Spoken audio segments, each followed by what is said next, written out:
Good morning dear students. जैसा कि आपको मैंने अभी इसके पहले काफ़ी सारे वीडियोस सेंड किया जो रिलेटेड है आपके इस पेपर फर्स्ट यूनिट से, जिसमें आपका जो है पहला टॉपिक है एंजाइम, जिसमें डिस्ट्रीब्यूशन है और उसका केमिकल नेचर है। आपने एंजाइम की डेफिनेशन देख लिया कि आपके पास में ये पॉइंट्स है। The catalyst which bring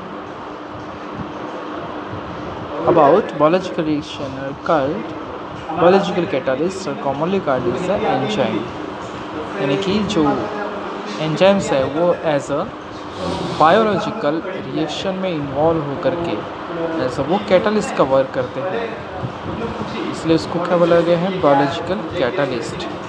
that means कि ये केमिकल रिएक्शंस के अंदर में इन्वॉल्व होते हैं और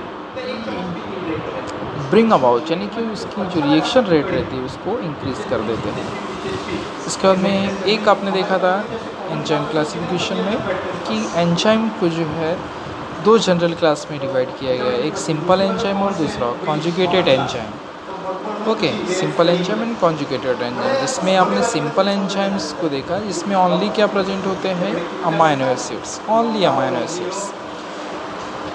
आपने अगर एंजाइम की एक जानकारी देखा कि जो एंजाइम होता है वो एज अ प्रोटीनियस नेचर का होता है, और आपको मालूम है कि जो प्रोटीन होता है वो पॉलीमर होता है अमाइनो एसिड्स का। तो जैसा एक सिंपल प्रोटीन होता है वैसे ही एक सिंपल एंजाइम होता है, यानी कि इसमें ओनली क्या प्रेजेंस रहेंगे, अमाइनो एसिड। बट दूसरा जो टाइप है वो है कॉन्जुगेटेड एंजाइम। दैट मीन्स कि इसमें एक जो रहता है को फैक्टर इन्वॉल्व रहता है। एक पार्ट जो रहेगा वो सिंपल एंजाइम का पार्ट रहेगा और दूसरा जो पार्ट रहेगा जिसको आप क्या बोलेंगे, को फैक्टर बोलेंगे, जो बायोलॉजिकल एक्टिविटी के लिए इम्पॉर्टेंट होता है। बट वहीं से अगर आप क्या करते हैं कि वो जो को फैक्टर रहता है अगर उस कॉन्जुगेटेड एंजाइम में से क्या कर देते हैं, रिमूव कर देते हैं, तो ऐसी कंडीशन में उसको एपो एंजाइम बोलते हैं। तो आप एपो एंजाइम जो है वो 1 मार्क्स के लिए याद रखेंगे। एपो एंजाइम में क्या करते हैं आप, रिमूवल ऑफ को फैक्टर इन conjugated enzyme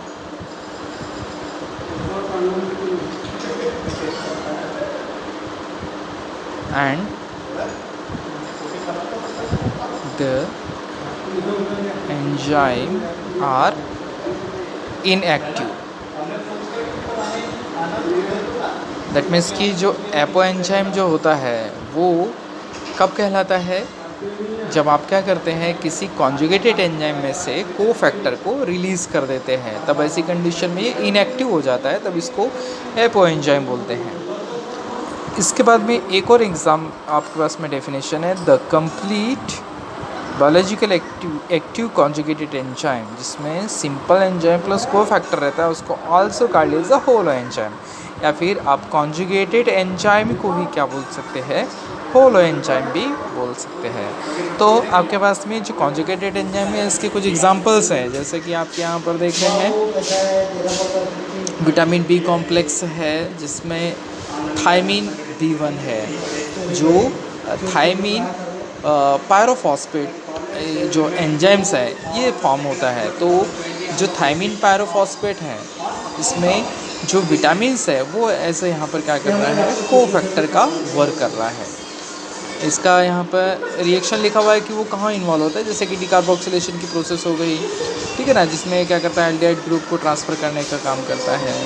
वैसे यहाँ पे रिबोफ्लेविन है, तो रिबोफ्लेविन जो रहता है ये एज अ को फैक्टर के तरफ काम करता है, जिसका कोएंजाइम फॉर्म है FAD एंड FMN। ये एंजाइम्स के नाम है जो रिडॉक्स रिएक्शन में यूज़ होते हैं। फॉर एग्जांपल और भी है, जैसे कि बायोटीन हो गया, बायोटीन एक विटामिन है जो को फैक्टर की तरह काम करता है, और बायोसाइटिन जो है एक एंजाइम्स है जो कार्बोक्सिलेशन प्रोसेस में यूज़ होता है। तो ऐसे आप लोग इस एग्जाम्पल को देख सकते हैं। इसके अलावा अदर कुछ एग्जाम्पल्स हैं, इसमें एक पॉइंट्स देखा होगा आपने इधर पे नीचे की तरफ में कि जो को फैक्टर जो रहते हैं ये सिंपल मेटल हो सकते हैं, आयन हो सकते हैं, जैसे कि जिंक हो गया, आयरन हो गया, या फिर कॉपर हो गया। इसके बेसिस के ऊपर में आपके पास में और कुछ एग्जांपल्स है जैसे कि Fe2+ हो गया या Fe3+ हो गया, जिसमें साइटोक्रोम ऑक्सीडेज एग्जांपल हो गया, कैटालिस हो गया, परऑक्सीडेज हो गया, एक्स्ट्रा। कॉपर जिस एंजाइम में प्रेजेंट होता है जो है साइटोक्रोम ऑक्सीडेज हो गया। जिंक उसमें प्रेजेंट रहता है जो कार्बोक्सिलिक एनहाइड्रेस हो गया।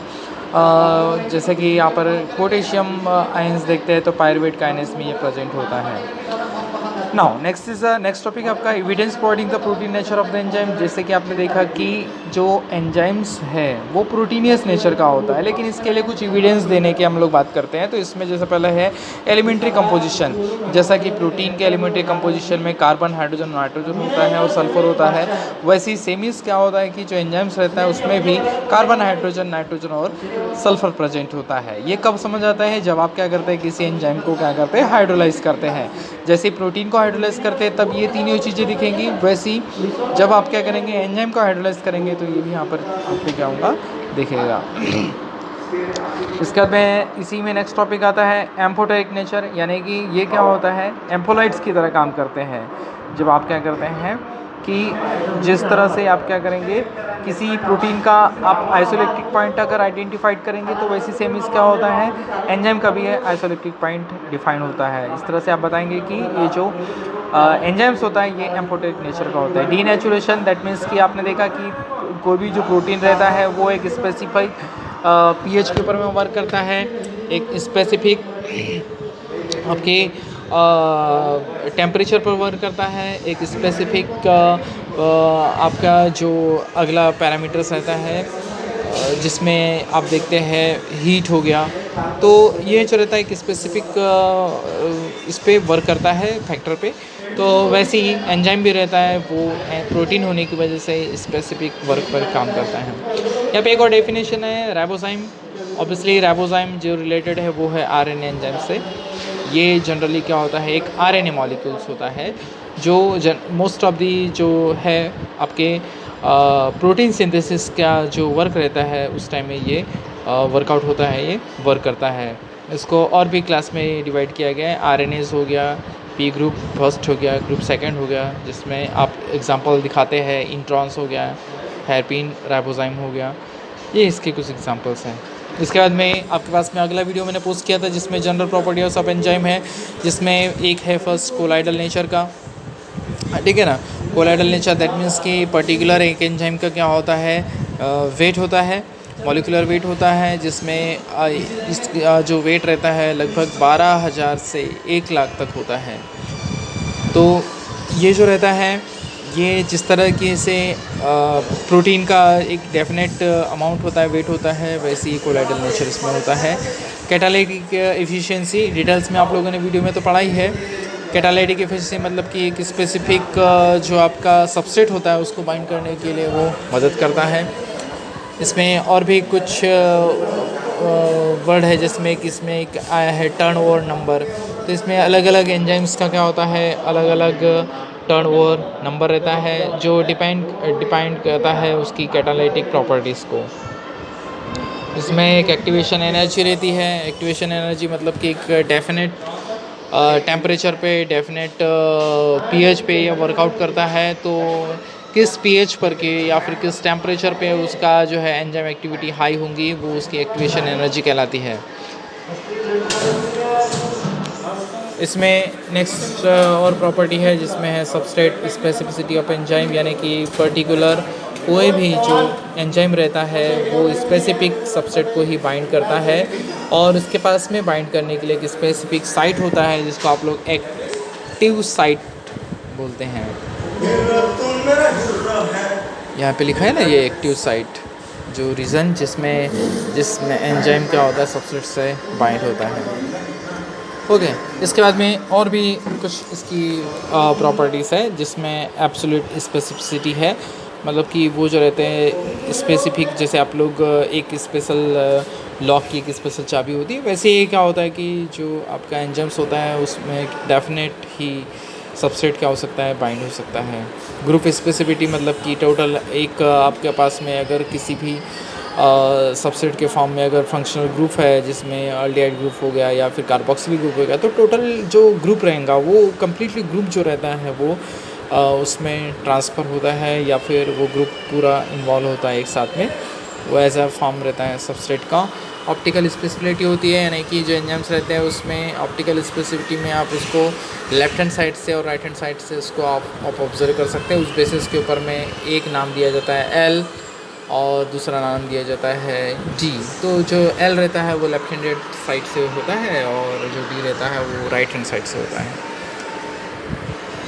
ओके, इसके बाद में मैंने आपको जो है इम्पोर्टेंट टॉपिक्स एक सेंड किया है जो वेरी मोस्ट इम्पॉर्टेंट है, वो है classification of enzyme. Classification of enzyme जो है जिसमें आपने 6 क्लास देखा है, 6 क्लास को इजीली उस वीडियो में मैंने आपको एक्सप्लेन करके बताया है। जनरली एक पहला है इसमें ऑक्सीडाइरेक्टेस, दूसरा है ट्रांसफरेस, तीसरा है हाइड्रोलेस, चौथा है लाइस और उसके बाद में पाँचवा है आइसोमरेज और छठवा है लाइगेज। इनके बारे में जनरल इन्फॉर्मेशन आप ले सकते हैं, जैसे ऑक्सीडाइरेक्टेस है जो ऑक्सीडेशन और रिडक्शन जो रिएक्शन रहती है उसमें इन्वॉल्व होता है। ट्रांसफरेज जो रहता है पर्टिकुलर जो ग्रुप रहते हैं उनको ट्रांसफ़र करने के लिए मदद करता है।